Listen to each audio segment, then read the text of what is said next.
Bem, nesse clipe nós vamos fazer uma demonstração dupla, do uso de filtro anti-aliasing para amostragem de sinais de áudio e verificar de forma qualitativa o uso de varredura senoidal para estimar a resposta em frequência de um filtro de coeficientes reais. A gente começa relembrando o conceito de autofunção que a gente viu durante o curso.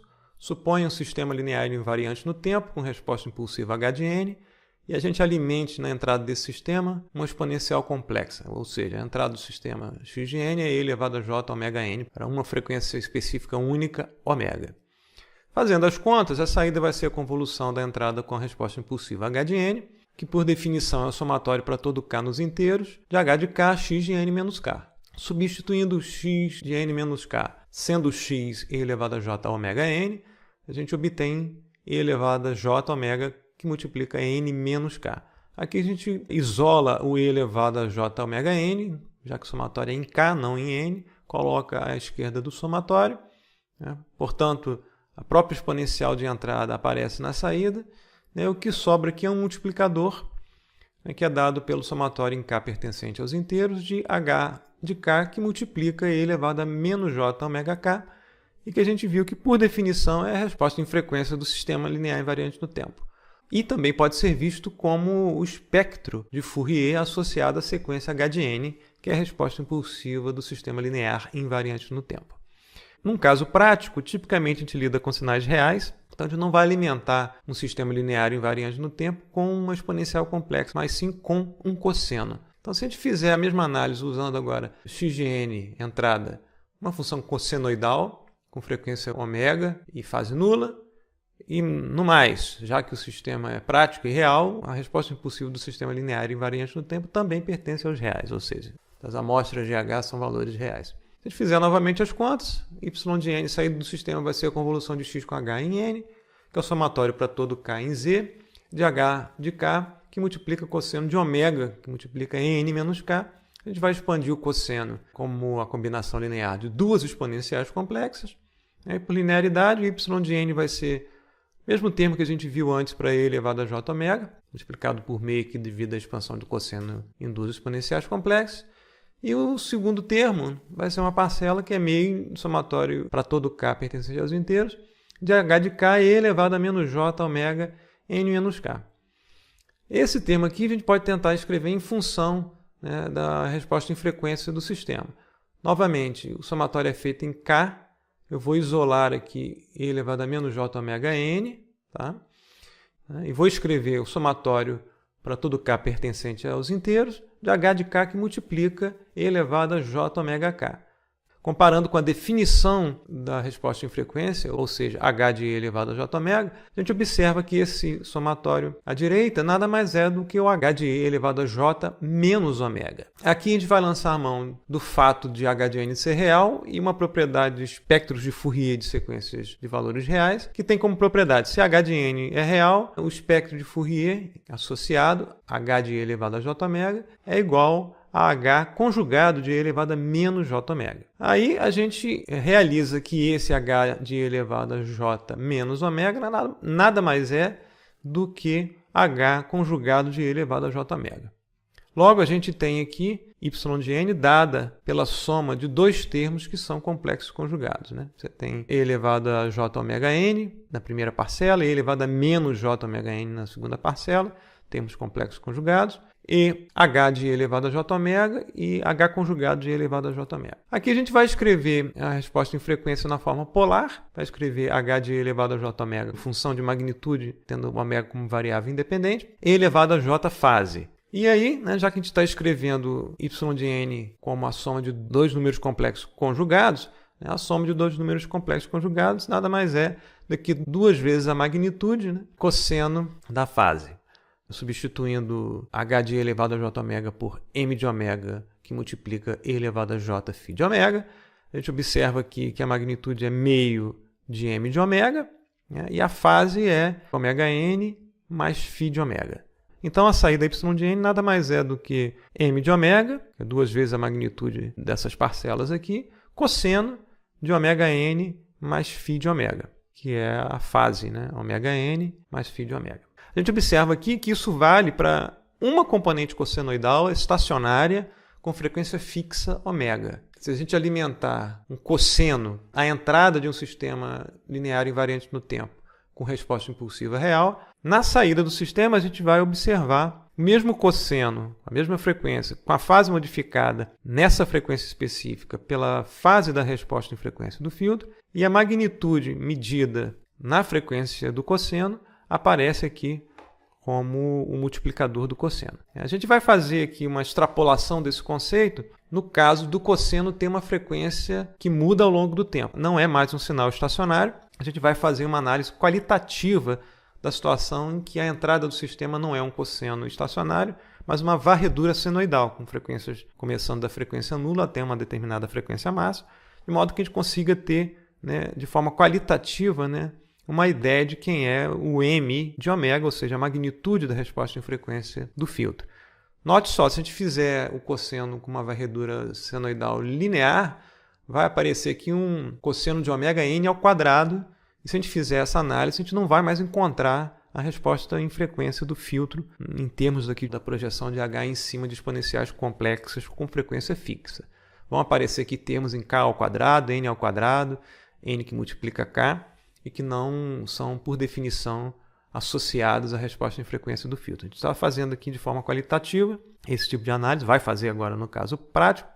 No descritivo do vídeo há 2 artigos que apresentam de forma formal e tecnicamente adequada como é que se usa varredura senoidal para fazer o levantamento ou estimativa da resposta em frequência, magnitude e fase de filtros lineares e também não lineares, ou de sistemas lineares ou não lineares. Ressaltando mais uma vez, aqui é só uma análise qualitativa sem o formalismo teórico necessário para isso. Dando continuidade à demonstração, nós vamos abrir 2 editores de áudio, um à esquerda e outro à direita. No editor à esquerda, nós vamos gerar uma varredura senoidal, ou seja, um cosseno cuja frequência varia de 0 até 22,05 kHz. Isso porque o sinal foi gerado como uma sequência cuja taxa de amostragem é 44.100 Hz, logo só pode representar frequências até metade de 44.100 Hz, ou seja, 22.050 Hz. E primeiro nós vamos caracterizar esse sinal de varredura senoidal. Para isso nós vamos abrir um monitor espectral que contém 2 painéis. O painel superior é o chamado espectrograma. O espectrograma mostra a magnitude do espectro ao longo do tempo. O tempo está passando da direita para a esquerda. Como é que é feito o espectrograma? O sinal é segmentado em bloquinhos de curta duração e para cada bloco o espectro de Fourier é computado através da FFT e a magnitude é codificada em cores, é montada. A magnitude vira um vetor aqui na vertical. O valor da magnitude é codificado em cores. Então a gente está aqui com uma cor no entorno aqui entre o azul e o roxo, deve estar por aqui em torno de 130 decibéis. Quanto mais próximo do vermelho for o que aparecer aqui no espectrograma, maior é o valor da magnitude. Então, o tempo passa aqui da direita para a esquerda e a frequência está mostrada aqui de baixo para cima. A frequência nula aqui até a frequência de 22,05 kHz, o máximo aqui. No painel inferior nós temos o espectro, bloco a bloco, ou podemos chamar de espectro instantâneo. O eixo da frequência é mostrado aqui na horizontal, de 0 Hz até 22,05 kHz, e a intensidade da magnitude é mostrada em escala logarítmica na vertical. Então a gente já observa aqui a variação do espectro instantâneo do sinal residual que aparece na placa de som, e em vermelho nós temos o registro do máximo que ocorre ao longo do tempo em cada bin espectral aqui associado a um determinado tamanho da FFT. Então, se a gente tocar o sinal da varredura senoidal, nós vamos observar um pico espectral de magnitude constante que vai começar aqui na frequência nula, e prosseguir até a frequência máxima de 22,05 kHz. E vai observar o traço desse pico espectral no espectrograma.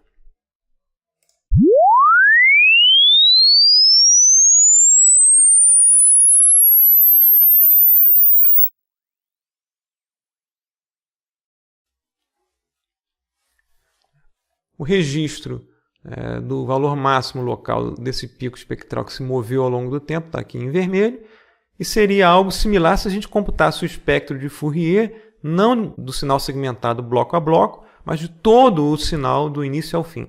Seria um espectro plano, que também é associado, num caso estacionário, ao delta de Kronecker. No nosso caso aqui, como o sinal não é estacionário, a gente acabou obtendo um outro sinal não estacionário, que é a varredura senoidal, que também tem um espectro plano. A diferença entre os dois é que o delta de Kronecker é o caso estacionário, né, e a varredura senoidal é um caso não estacionário.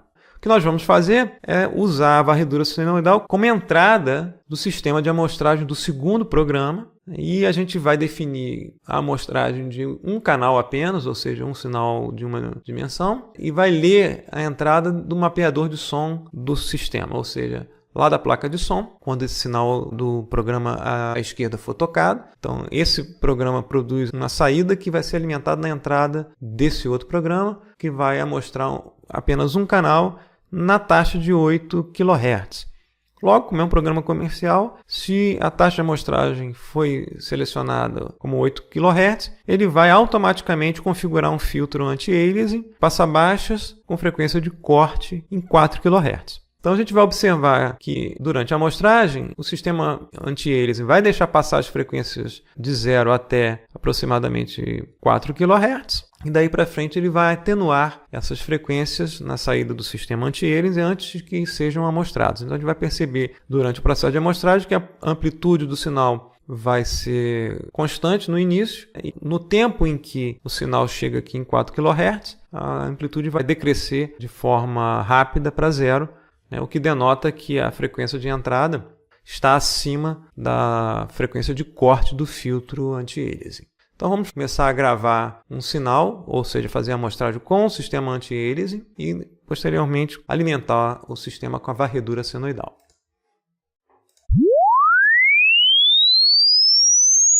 Passou de 4 kHz, a amplitude vem para 0. Denotando caracteristicamente um comportamento do tipo passa-baixas, né? Note que no instante 0 a frequência é nula, o cosseno está próximo de frequência 0. Ao passo que o tempo vai passando, a frequência vai aumentando. A amplitude é aproximadamente constante, porque a varredura senoidal tem amplitude constante. Quando chega-se a um tempo tal que a frequência do cosseno ultrapassa 4 kHz, o sistema anti-aliasing atenua essas componentes frequenciais acima de 4 kHz para 0. É o que a gente observa aqui. Então, se a gente fizer a plotagem dessa curva em escala logarítmica, a gente tem uma forma de onda cuja envoltória representa de forma aproximada aqui, qualitativamente, a resposta em magnitude do espectro Fourier do sistema anti-aliasing. Se a gente quiser verificar que, de fato, o formato da magnitude do espectro é esse aqui, a gente pode tocar esse sinal, né, e monitorar através do espectrograma com o registro dos máximos aqui ao longo do tempo, né, e verificar que existe uma correspondência da envoltória dessa forma de onda no tempo com o espectro associado no domínio da frequência. E observa que, caracteristicamente, o filtro anti-aliasing é um passa-baixo, está aqui a banda de passagem do filtro. Existe uma banda de transição que não é abrupta, ela tem um tamanho de aproximadamente 1 kHz. A frequência de corte está aqui em 4 kHz, como deveria ser, né? E tem a banda de rejeição. A gente consegue ter uma ideia qualitativa, inclusive, da atenuação aplicada à banda de rejeição. A banda de passagem tem algo em torno aqui de menos 15, aproximadamente, decibéis. A banda de rejeição está aqui em torno de menos 110 decibéis. Então, esse filtro tem uma atenuação aqui na banda de rejeição de aproximadamente 90 decibéis, que é uma atenuação muito boa. Então, a gente consegue qualitativamente ter uma estimativa da resposta em frequência do filtro através de esquemas utilizando varredura senoidal, ou seja, alimentando a entrada de um sistema linear invariante no tempo um sinal que não é o impulso de Kronecker, mas sim um sinal de varredura senoidal. Aqui feito de forma meramente qualitativa, formalização de técnicas apropriadas e rigorosas para que seja levantada a resposta em frequência do filtro usando varredura senoidal está apresentada nos 2 artigos citados no descritivo do vídeo.